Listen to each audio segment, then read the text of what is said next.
Everyone, I'm back on the YouTube, as there really hasn't been much talk about in Season 11, and I couldn't bring myself to make videos on just skins, with such little content on the horizon. But fear not, Season 12 Defiance is here to save us, I hope. So, features. First, let's talk about the new map update. The Playbox page does tell us that Olympus is getting changed, and we have this featured image with Maggie posed about the new background. There's quite a lot to break down in this image, surprisingly. First, obviously this is clearly hinting at the changes to Olympus, as they do in every season. They put some short part of the map changes in the background. And we can see Orbital Cannon on the left, which has appeared to change direction. The overhead support structure of Solar Array as well, but closer to the frame. And the pattern floor of the no-name buildings, directly west of Solar Array. So likely we can expect the map change to at least replace part of this area.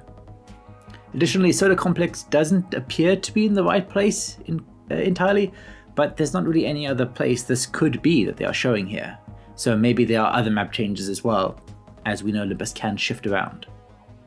Maybe the ship is gone. Oh, and that does appear to be a missile battery on the right hand side there, and I wonder why that's there. Finally, there is talk about this amazing new skybox, and with all this speculative text on the Play Apex website, it's fair to think that they may move Olympus somewhere else, maybe space or closer to the ground, or even have a change in daytime to nighttime to have it a bit darker than usual. If you watch the new Stories from the Outland, which I'm sure you have because you're watching this video, you'll know that our new legend is Maggie! And the code Maggie is quite literally a derivative of an old Season 0 concept called Hisaria. So she may draw from some of these abilities. But that's quite old, so let's break down her two concept art pieces to get a good look at what we can expect from her abilities. In our first picture, we can see her jump kit on her back, so yes, she is going to be a legend. She's not getting forged. Looking at her belt, she has a satchel, and these pointed grenade things. If they were shaped to be like Hisaria's concussive breaching charge, they would be more flat to stick against the door. Instead, these ordnances are shaped to appear as if they would stick in the ground, like a tent pole, as you can see the pointy end as it's designed to stick into the earth.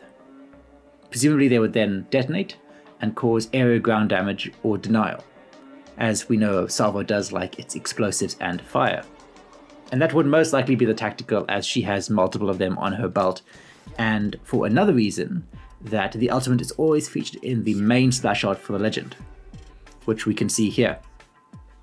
Some have speculated that this is like a Beyblade and a whip, but we can see in the other photo that this doesn't have the whip, which means that what you see here is actually the trigger, pin, ripcord, zip tie that spins up this disc that she's holding, which is actually her ultimate.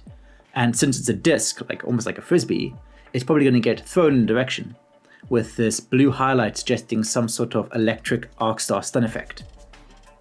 And finally, she's got shotgun ammo on her chest bandolier there, which would tie into the concept Hisaria had, which is giving you some bonus with shotguns, and she would likely have the same.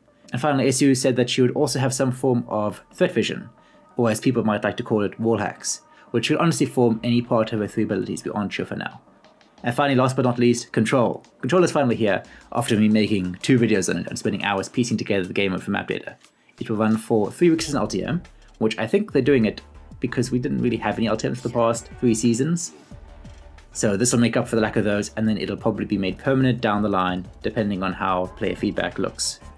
Since, honestly, it's been like 9 months of work into this mode, they're not just bringing it here for 3 weeks. Oh, and there will be a bunch of login awards for the anniversary event at the start of the season. Well, I hope you enjoyed the video, and don't forget to do the YouTube thing where you like, you comment, and you subscribe. Peace.